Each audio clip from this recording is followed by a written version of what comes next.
What if the most feared woman in the empire chose the one night when nature itself went silent to reveal what her power truly meant? And what if every witness later claimed the darkness was not caused by the moon, but by her?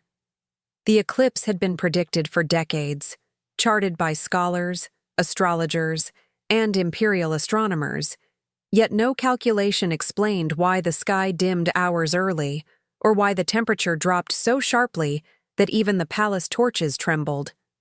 People across the continent believed it was simply an omen, a rare celestial moment. Only the Imperial Sorceress knew it was the perfect cover for something she had prepared since the day she seized her title. In the capital, crowds gathered along the marble terraces expecting a spectacle of the heavens, unaware that deep beneath their feet, in a sealed chamber older than the empire itself, the sorceress stood barefoot on obsidian tiles carved with symbols no historian had ever decoded. She had dismissed her attendants, forbidden the guards to enter, and extinguished every source of light except a single iron brazier that emitted a strange violet glow. Witnesses later swore the brazier did not burn fuel but memories, as if it devoured whatever emotion lingered too close to its flame. As the moon began to slide across the sun, the sorceress raised a blade forged centuries ago for rituals forbidden by every dynasty before her. It was said the blade could not cut human flesh, but could divide the soul from the body. The empire had outlawed such instruments after entire clans vanished in a single winter, yet here it was again, humming softly as if awakening from centuries of hunger.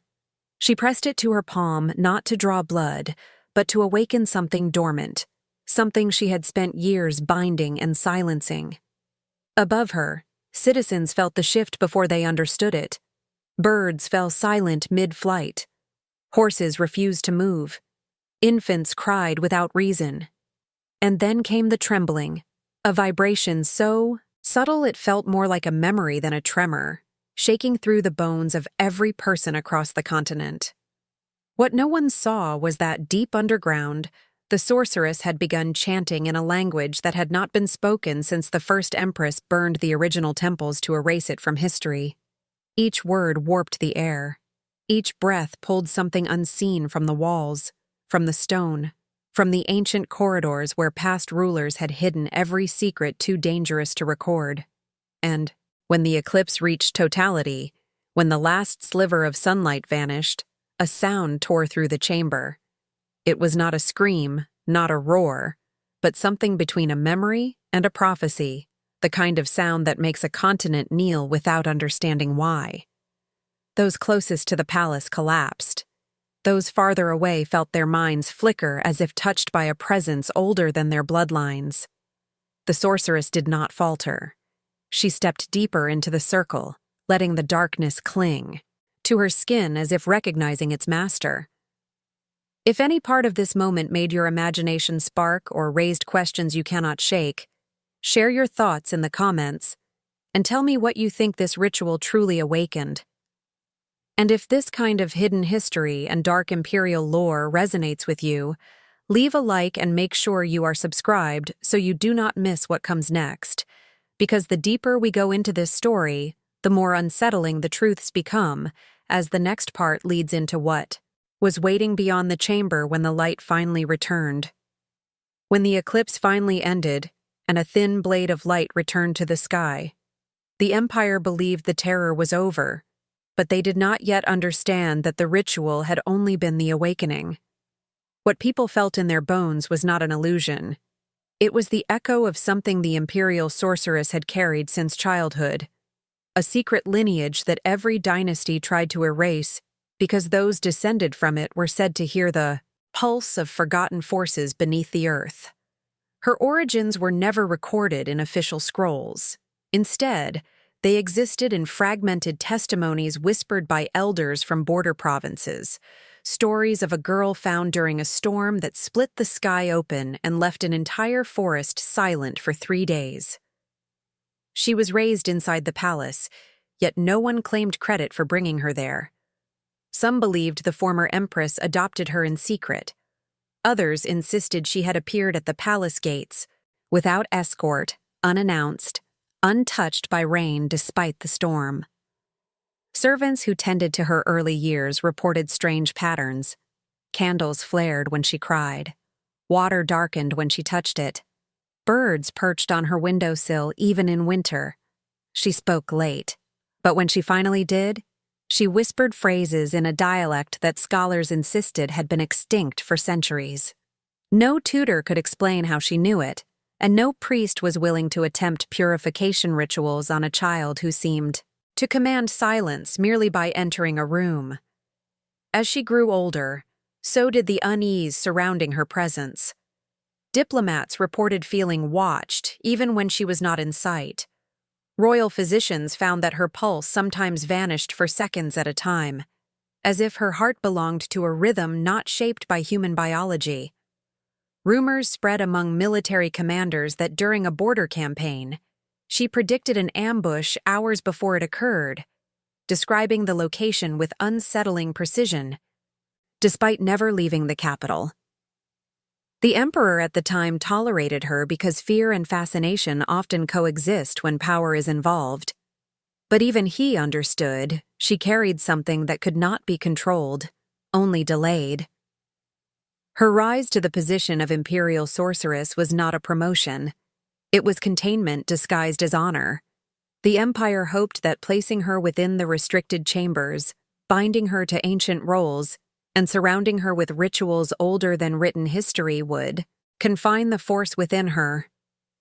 What they failed to realize was that she was not serving the old magic she inherited.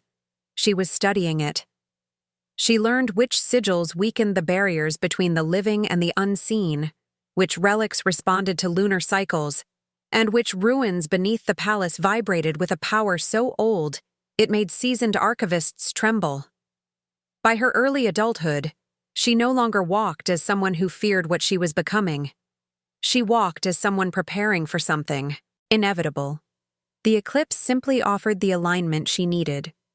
And when the light returned that afternoon, those who looked at her claimed her eyes did not reflect the sun, but something deeper, as if she was seeing not the world before her, but the world beneath it.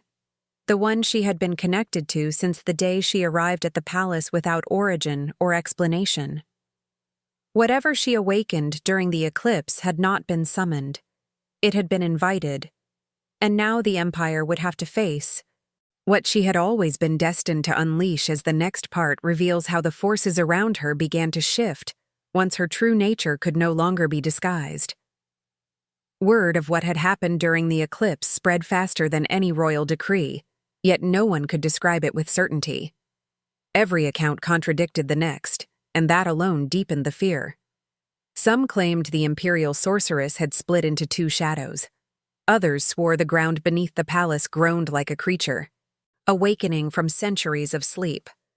What remained consistent was the sensation, an overwhelming pressure that made people clutch their chests as if the air itself were choosing who was worthy to breathe.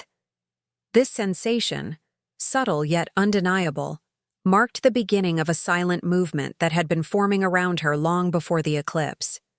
A movement that no spy network had fully detected. The origins of this cult were almost impossible to trace.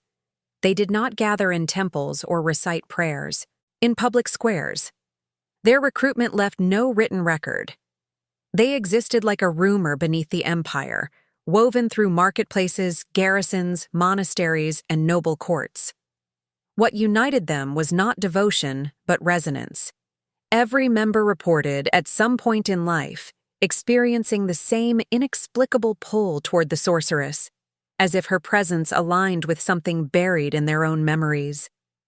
Shepherds from distant hillsides, scholars from elite academies, and even soldiers hardened by decades of war described identical dreams of standing before a vast, veiled figure whose voice echoed with promises they could not remember upon waking.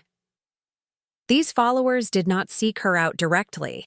Instead, they gravitated to one another, forming clusters across the continent long before they realized they were part of the same phenomenon. They shared symbols that appeared spontaneously in their journals. They murmured fragments of phrases in a forgotten language that matched the dialect. The sorceress had spoken as a child. When she ascended to her imperial position, these individuals felt the shift instantly, as if a locked door within themselves had been opened by a key they never knew they carried. Imperial investigators attempted to track this cult, but every operative returned with conflicting reports. Some believed the cult functioned as a single coordinated entity. Others claimed there was no organization at all, only individuals who behaved as if linked by a thread that ran through the sorceress herself.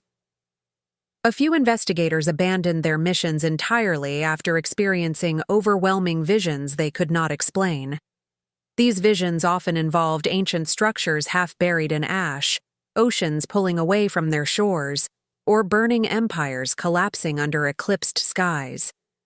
None of these images appeared in historical archives, yet all were described with unsettling consistency.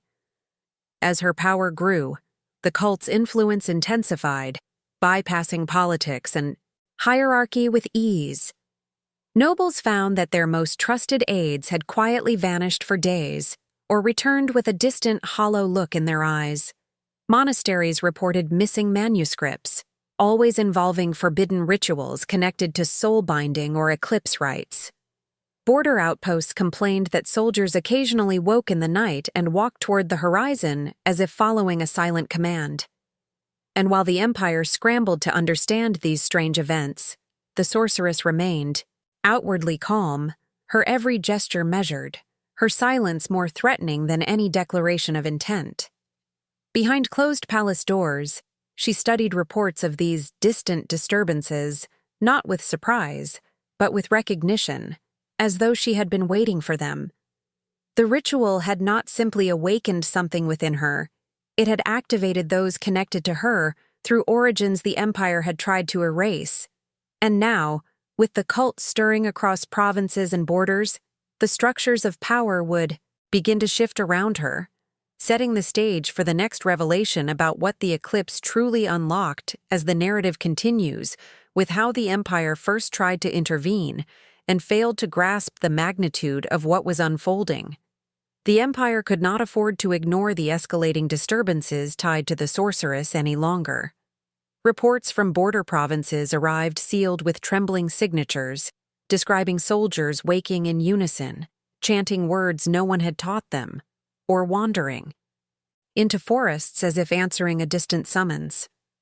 Villages near ancient ruins experienced nights where the wind stopped entirely, leaving an oppressive silence so thick that some residents refused to sleep indoors. Even the capital, insulated by the palace walls and centuries of ritual protections, felt an undercurrent of dread. Something had shifted since the eclipse, and every citizen sensed it without understanding why. The High Council convened behind closed doors to address the threat. They reviewed testimonies from commanders, monks, merchants, and terrified families who claimed their loved ones had begun behaving like extensions of a single unseen force. Yet the more evidence they examined, the more helpless they felt. Every event pointed back to the sorceress, but none of it could be proven through laws or precedent. She had not broken imperial doctrine in any recorded way. She had not issued commands or raised armies. The influence she wielded seemed to bypass structures, entirely flowing through bloodlines, memories, and the forgotten architecture beneath the empire. Desperate, the council turned to espionage, deploying their most trusted shadows into the palace to observe her. These operatives were trained to resist manipulation, to withstand psychological pressure, to navigate environments shaped by ritual magic, but even they returned unstable.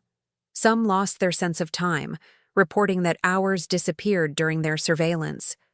Others developed compulsive behaviors, repeatedly drawing the same symbol in the margins of their reports. A few vanished entirely, their last known location always somewhere near the restricted lower chambers the sorceress accessed during the eclipse. In response, the council attempted subtler tactics. They restricted her access to archives, reassigned her attendance, and manipulated schedules to limit her influence. But every intervention only heightened their fear. She adjusted effortlessly, as if she anticipated each restriction before it was implemented. And the cult outside the palace grew bolder. Members infiltrated courts, monasteries, military ranks, adopting roles that allowed them to spread an idea rather than a doctrine. That the sorceress was not rising to power, but restoring a balance older than the empire itself. Even the emperor's inner circle began fracturing. Long-standing advisors questioned their loyalty, not because they disagreed with imperial law, but because they could feel something shifting in their perception of reality. Conversations drifted into strange pauses. Servants reported hearing faint whispers in corridors that should have been empty. Archivists found scrolls rearranged into patterns reflecting the same ancient dialect the sorceress had spoken as a child. Each anomaly was too small to justify a formal accusation, yet collectively they painted a picture of influence woven through the empire with terrifying precision.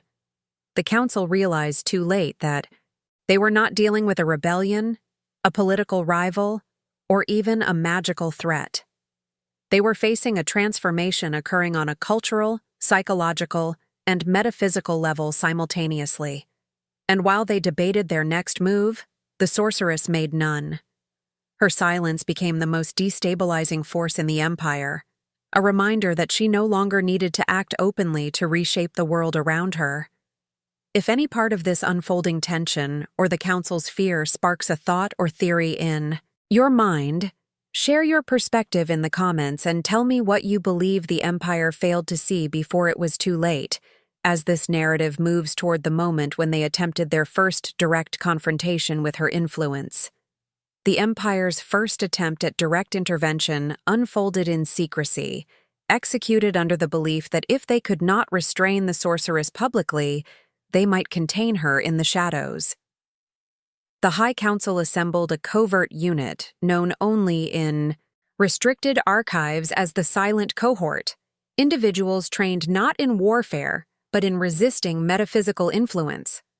They were selected for their unremarkable lives, their lack of emotional ties, and their immunity to manipulation. At least, that was what the Empire believed. Their mission was simple in theory: infiltrate the restricted chambers beneath the palace and dismantle whatever connection the sorceress had awakened during the eclipse. The attempt began at dusk, when the palace transitioned into the muted stillness of evening rituals. The cohort moved through sealed corridors, following architectural maps so ancient that half the routes no longer existed. The deeper they went, the colder the air became, carrying a faint metallic scent like the aftertaste of a storm. Their torches flickered in synchronized pulses, responding not to wind, but to the shifting density of the space itself.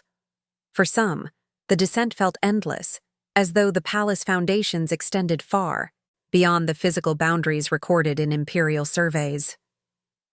When they reached the chamber where the sorceress had performed the eclipse ritual, they found no trace of what she had summoned.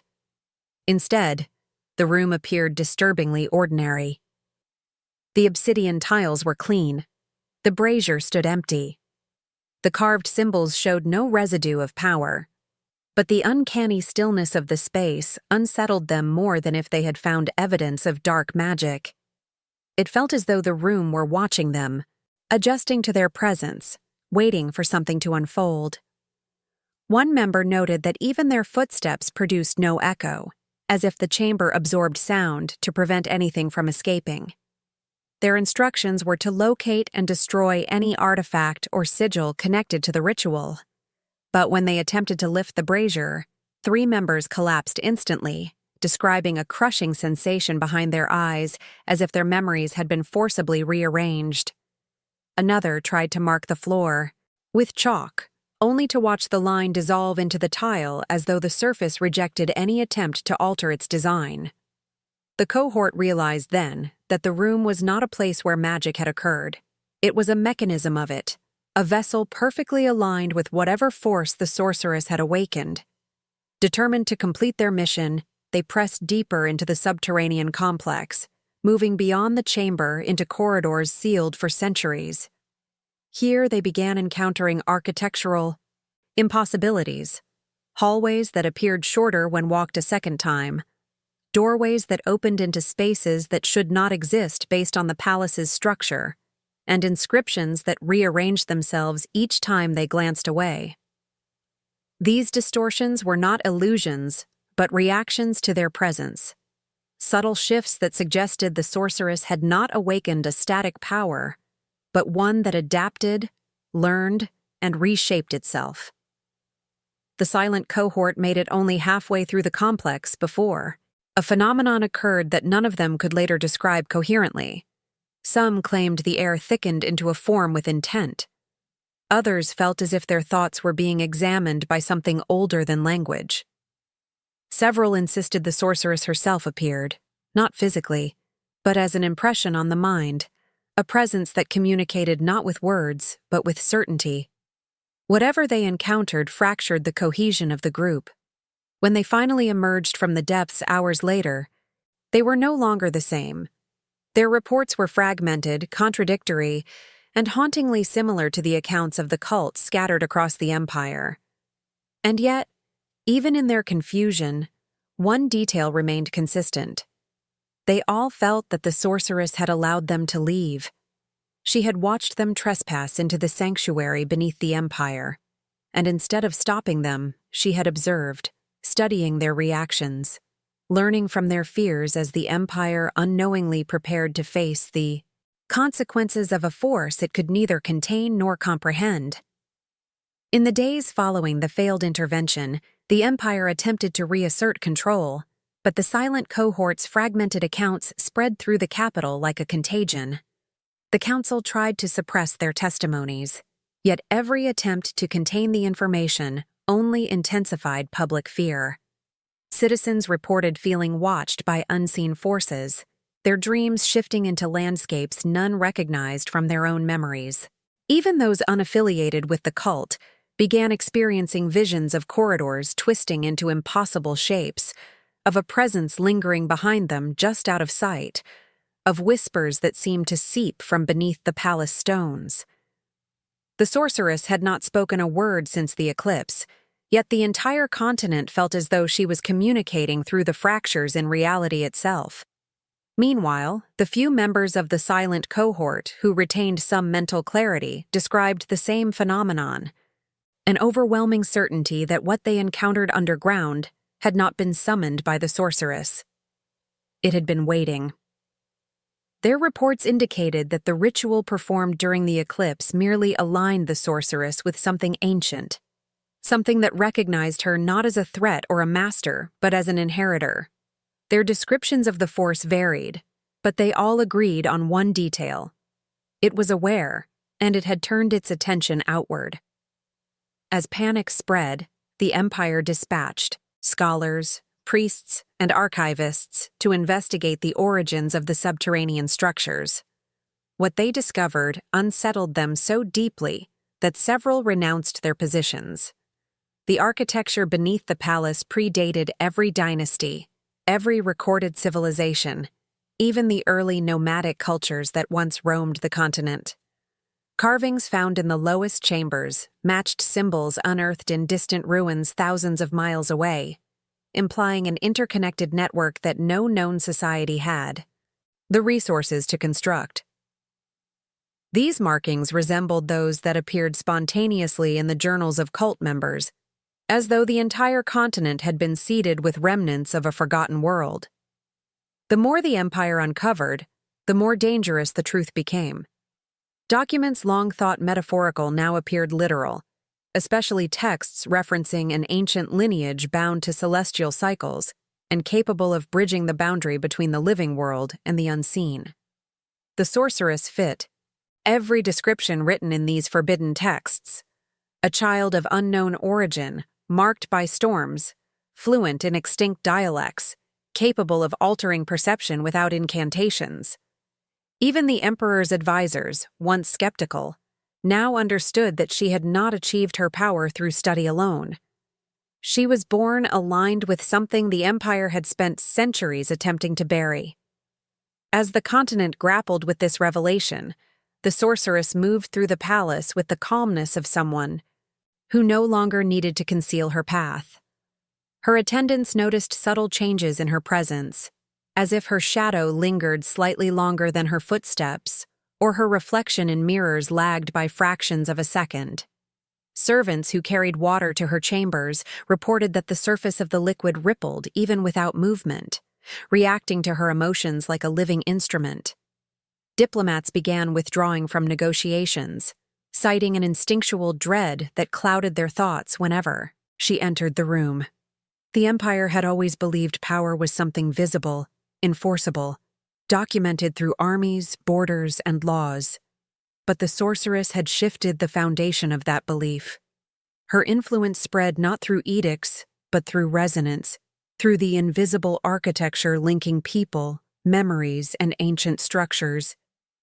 And while the council debated how to contain her, she seemed to be listening to something beneath the surface of the world, something guiding her toward the next phase of a design only she understood. What the Empire failed to realize was that the eclipse had not merely awakened a dormant force. It had synchronized the sorceress with a deeper rhythm, one that now pulsed across the continent, preparing to reshape the balance of power as the narrative moves into the escalating consequences that followed. As the sorceress continued to move through the palace with the calm certainty of someone guided by an ancient design, the Empire found itself unraveling in ways no council member could predict. The disturbances that had once been isolated to remote provinces now seeped into the heart of the capital. People spoke of hearing footsteps behind them on empty streets, of shadows that stretched in unnatural directions, of dreams so vivid they lingered like memories even after waking. Priests reported that their rituals produced muted effects, as though the divine forces they relied upon were withdrawing or being smothered by something older and far less forgiving. The emperor, long silent on the matter, finally convened a private meeting with his most trusted advisors.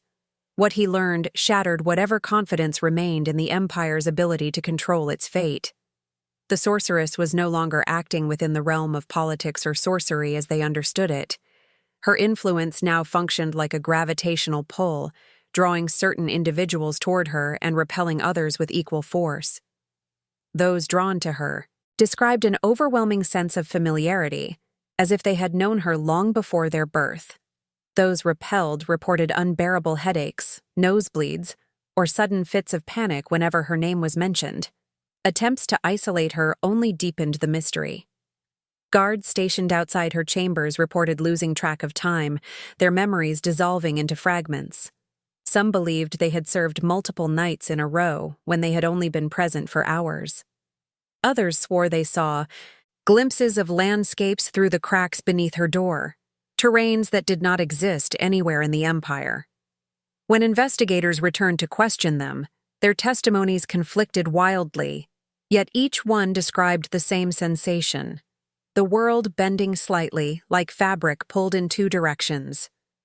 Meanwhile, disappearances began to plague the capital. Not the chaotic vanishings of rebellion or crime, but targeted removals that left no trace. Nobles, scholars, and even high-ranking officials simply ceased to exist, their belongings untouched, their last known actions ordinary. The patterns were subtle, almost impossible to detect, but archivists eventually noticed that each disappearance involved individuals who had opposed or interfered with the sorceress in some capacity. It was as though she were trimming threads of resistance from a tapestry only she could see. Yet the most unsettling development occurred when a group of children from different districts began drawing identical symbols in the dirt, symbols recorded in the ruins beneath the palace and in the journals of the cult members scattered across the continent. None of these children had met one another. None could read ancient languages. But when questioned, each one claimed the same thing. They had seen the symbols in a dream where a woman stood in the center of a vast eclipse, her silhouette surrounded by shifting shapes that whispered in voices not meant for human ears. Scholars attempted to interpret the phenomenon, but every explanation dissolved the moment someone tried to write it down. Knowledge itself seemed unstable, slippery, as though reality were being rewritten in real time. The Emperor grew increasingly desperate, yet even he hesitated to confront the sorceress directly. There was a growing sense that she was no longer a subject of the Empire, but a focal point of something far larger, a vector through which ancient forces communicated.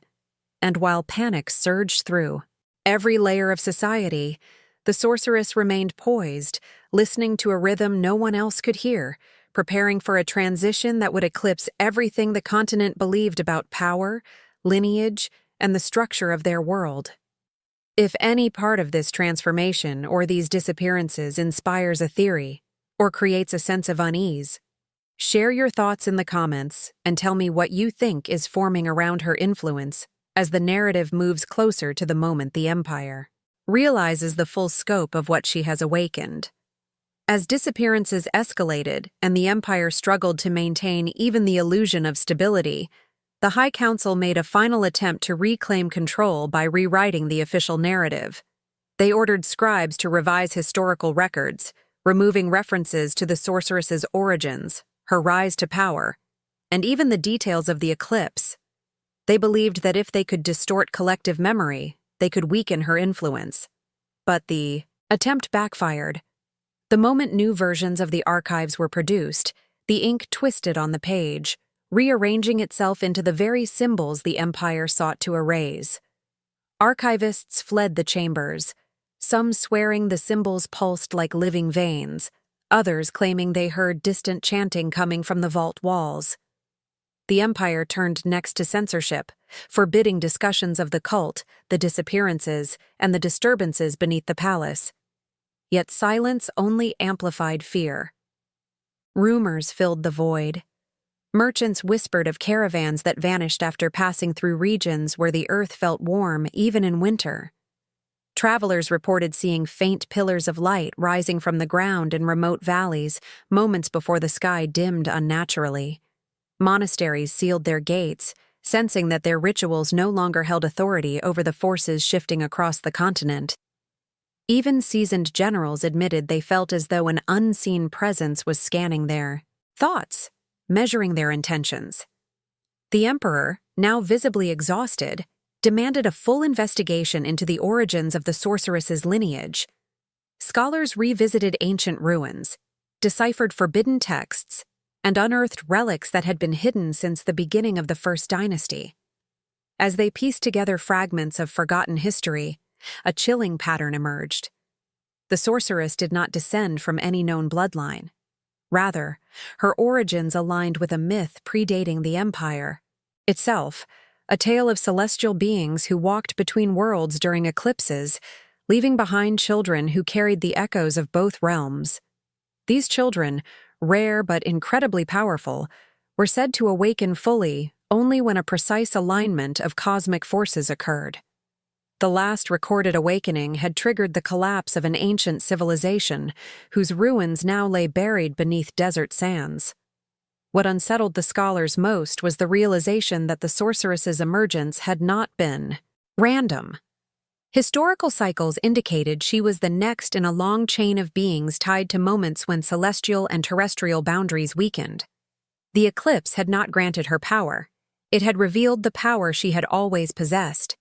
And the continent, unprepared for such a convergence, was beginning to fracture under the strain. Meanwhile, the palace itself continued to shift in subtle but undeniable ways. Corridors warped ever so slightly, as if bending toward a gravity that did not originate from the physical world. Mirrors fogged despite the dry air. Servants reported seeing outlines in their peripheral vision, shapes that vanished when faced directly. Some claimed they felt the palace breathing, expanding and contracting in quiet pulses. Attempts to bless or cleanse the structure resulted only in intensified distortions, as though the palace rejected any effort to counteract the transformation. The sorceress moved through these changes with effortless familiarity, as though she recognized each new distortion as part of a design she had anticipated. Her presence became increasingly difficult to track. Some said she appeared simultaneously in different wings of the palace. Others insisted she no longer walked but drifted, her form blurring momentarily at the edges like a reflection in disturbed water. The emperor demanded that she be confronted, yet no one dared approach her, not out of loyalty, but because reality itself seemed to shift whenever she entered a room.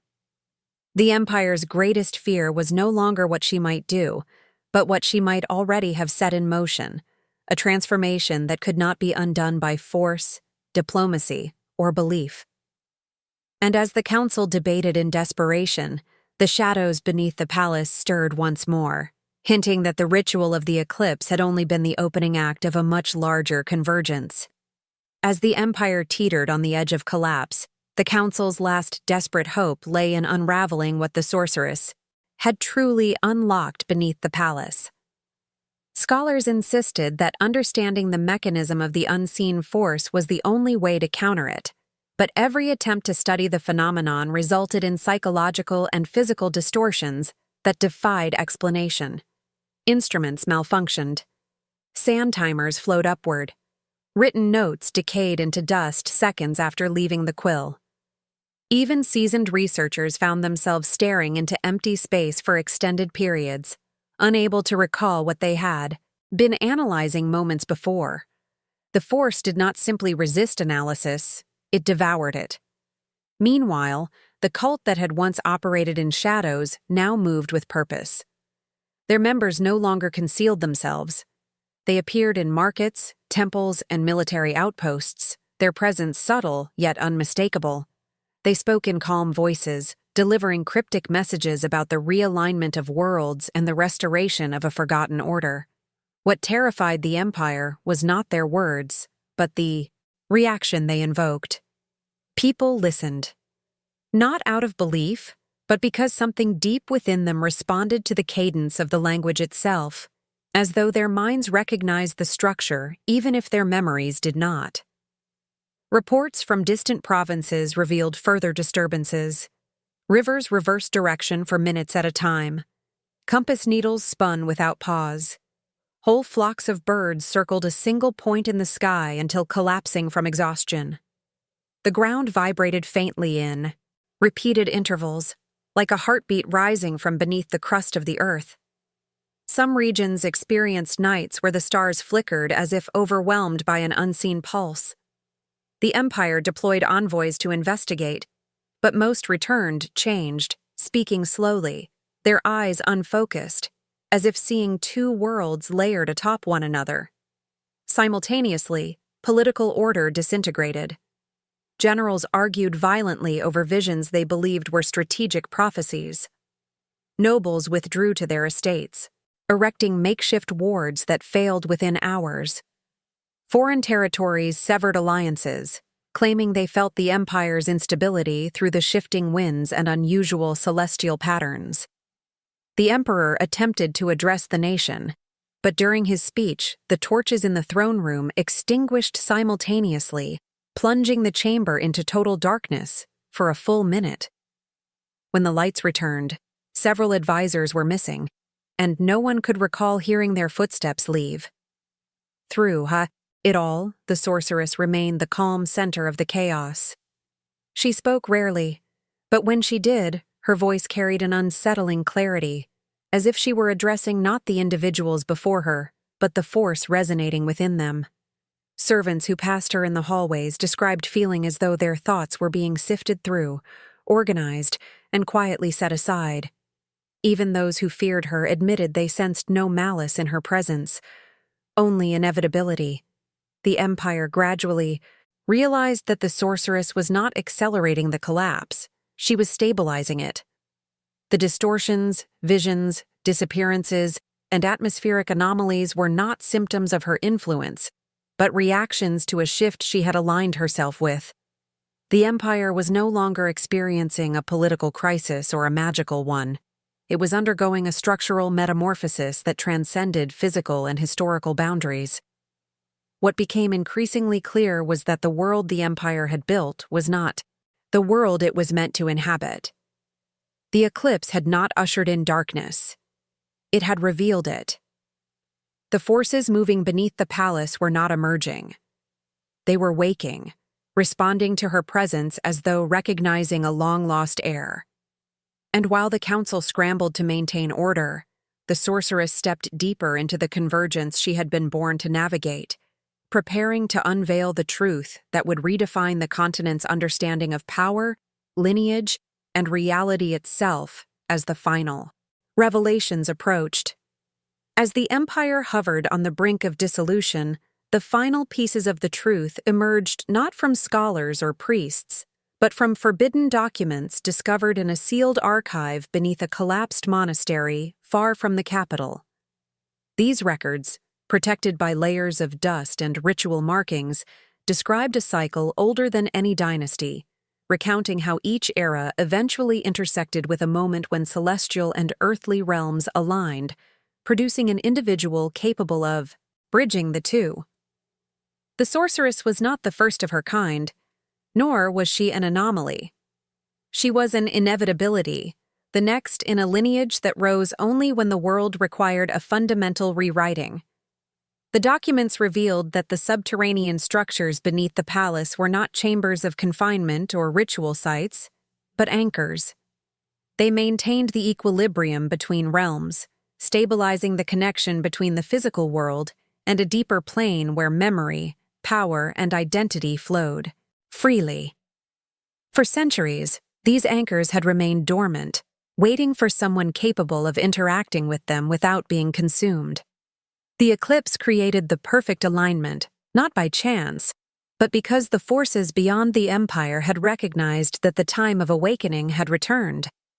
While the High Council debated evacuation plans and defensive strategies, the sorceress descended once more into the depths of the palace. This time, she did not go alone. Shadows followed her, not as illusions, but as echoes of the individuals who had disappeared throughout the empire. They moved in silence, forming patterns along the walls, their presence bending the air as if acknowledging her leadership. The force awakened during the eclipse had woven them into its design, transforming them into intermediaries between the two realities. When she reached the central chamber, the anchors responded instantly. The obsidian tiles vibrated, not with violence, but with recognition. The brazier flared to life without fuel. Symbols etched into the walls pulsed like arteries, and for the first time, the veil between realms thinned visibly, revealing glimpses of a vast expanse beyond human perception. It was not darkness she had awakened, but structure. Not destruction, but convergence. The Empire had always misunderstood her purpose. She was not tearing the world apart. She was aligning it with the blueprint it had long forgotten. Above ground, witnesses saw the sky ripple as if reflecting an unseen ocean. Mountains hummed with low frequencies that resonated in the bones of every living being. Some fell to their knees, overwhelmed by familiarity they could not explain. Others felt a profound clarity, recognizing themselves as part of a pattern stretching back through ages. And while chaos reigned in the streets, the sorceress stood at the center of the convergence, guiding the transition with the precision of someone fulfilling a role written into her very existence. Whether the Empire would survive the transformation remained uncertain. What was clear, however, was that the world emerging on the other side of this alignment would no longer operate under the laws that had governed it for centuries. The sorceress had not seized power through fear or strategy. She had been chosen by a rhythm older than nations, older than language, older than memory itself. And if you have journeyed through every moment of this unfolding revelation, share your thoughts in the comments and tell me what you believe this transformation truly means, because perspectives like yours shape how these stories continue. If the depth of this hidden history resonated with you, consider leaving a like and make sure you are subscribed so you do not miss what comes next. There is another story waiting, connected to this one, in ways that become clearer the deeper we explore. So there is a video right beside this one that expands the world even further. Step into it when you are ready and continue this journey with me.